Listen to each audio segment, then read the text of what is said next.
Good morning दोस्त। आज घातांक और करनी के बारे में हम लोग चर्चा करेंगे। कोशिश करेंगे कि आपको यहां से क्वेश्चन देखते ही आपको सोल्व हो जाए। कैसे सोल्व हो जाए? जैसे मान के चलिए एक क्वेश्चन लिखा गया है √10 प्लस √10 प्लस √10। ठीक है, और ये इनफाइनाइट के रूप में रहे। 10 ना ले लीजिए, 12 ले लीजिए। ठीक है, एक क्वेश्चन ये हो सकता है। एक क्वेश्चन ये भी हो सकता है कि √अंडर में रहेगा 12 12 12। उसी तरीके से 12 इनफाइनाइट तक हो सकता है। एक क्वेश्चन और हो सकता है आपका √12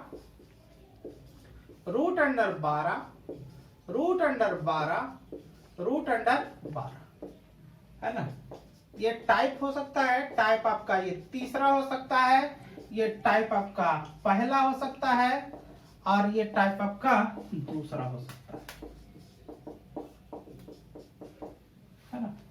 पहला, दूसरा और तीसरा, तीनों टाइप के बारे में बात करेंगे। पहले आप यहां से आ जाइए। जब भी इस तरीके का क्वेश्चन दिया है ना, इनफाइनाइट तक दिया है। जब भी इस तरीके का क्वेश्चन दिया है, बीच में प्लस माइनस कुछ नहीं दिख रहा है ना, तो इसका आंसर जो है, इसका वैल्यू सेम टू सेम हो जाएगा, यानी कि 12 ही क्या हो जाएगा, इसका आंसर हो जाएगा। ध्यान रखिएगा, क्या है कि यहां पे किसी तरह के बीच में साइन नहीं है और ये इनफाइनाइट तक जाएगा, तो उसका वैल्यू सेम टू सेम रह जाएगा। इसका मतलब है कि अगर जो ये नंबर के रूप में 12 आ रहा है, तो नंबर यहां फाइनल इसका कंक्लूड करके 12 ही आएगा, है ना। लेकिन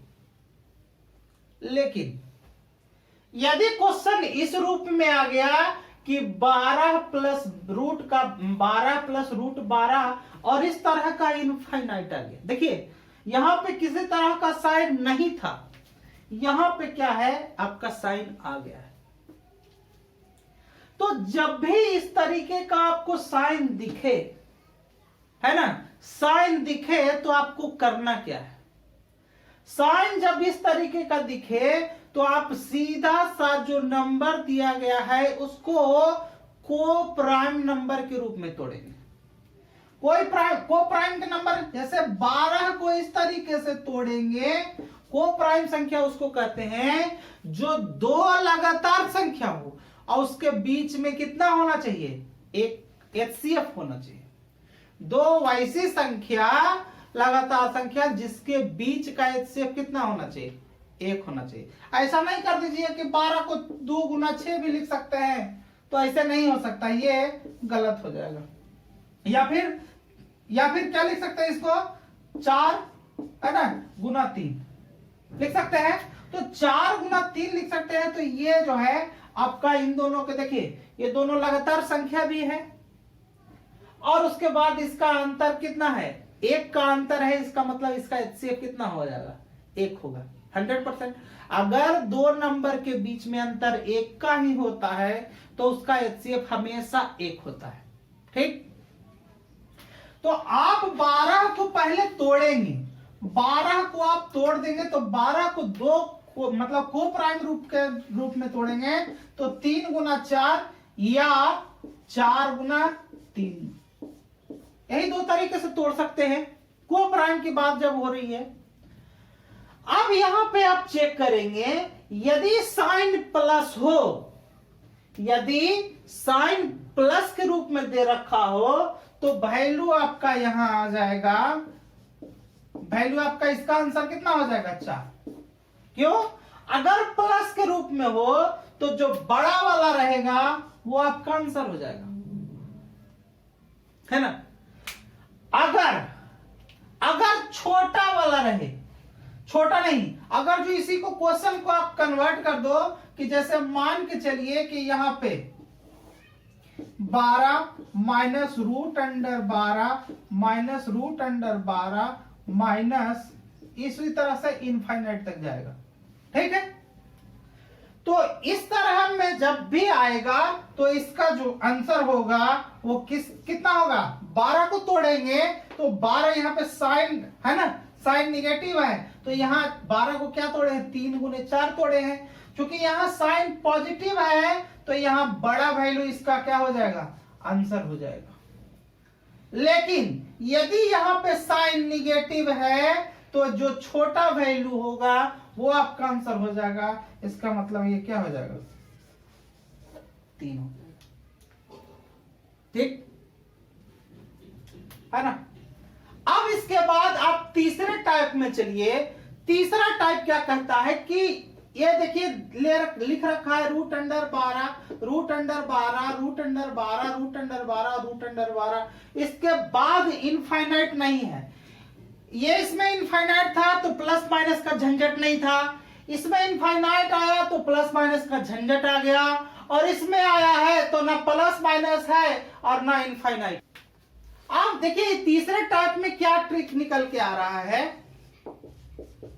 इसमें ट्रिक निकल के आ रहा है कि जैसे ये 12 है तो ये नंबर लिख दीजिए और यहां लिख दीजिए 2 to the power n minus 1 और बटा 2 टू द पावर n। यही आपका क्या हो जाएगा, इसका सॉल्यूशन हो जाएगा। जैसे यहां पे नंबर दे रखा है तो नंबर दे रखा है, इसका मतलब क्या 12, और 2 to the power n 2, n का वैल्यू कहां से आप लाओगे, यहां पहले डिफाइन कर देते हैं। n का वैल्यू 1 2 3 4 इसी तरह से इनफाइनाइट तक रह सकता है, और ये जो नंबर लिखे हैं इसका मतलब इसका नंबर से है ना। ये मत समझिएगा कि ये गुना में है, इसके पावर में दिख रहा है। अब यहां पे देखिए आप इसका सॉल्यूशन करेंगे तो नंबर का मतलब कितना 12 और 2 टू द पावर n, यहां देखिए 2 लिख दिए, और पावर n, n कहां से आएगा, तो देखिए जितना बार रूट चढ़ा हुआ है ना n का वैल्यू वहीं से आएगा। n का वैल्यू 1 2 3 4 आ गया तो 2 टू द पावर 4 और -1, ऐसा मत कर देना कि 4 में 1 घटा देना, ऐसा मत करना, और बटा 2 टू द पावर 4, यहां पे ये 12 है, ठीक।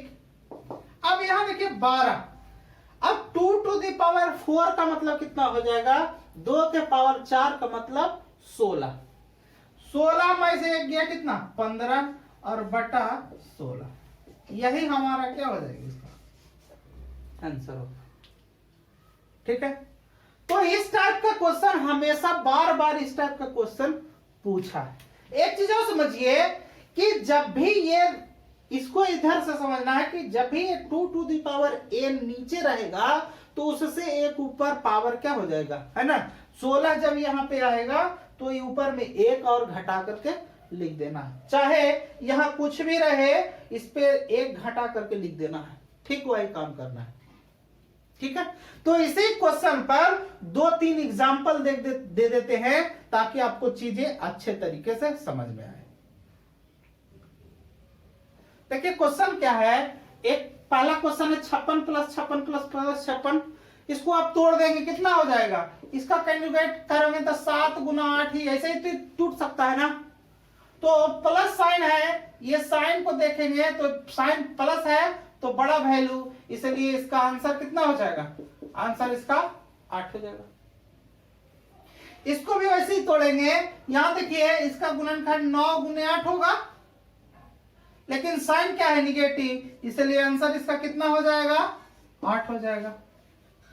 ये देखिए निगेटिव साइन है, ये इसको तोड़िए तो क्या हो जाएगा 12 गुने 11, निगेटिव साइन है इसलिए इसका आंसर कितना हो जाएगा 11 हो जाएगा, है ना। एकदम क्वेश्चन देखते ही एकदम चूक नहीं करना, एकदम रंग देना है।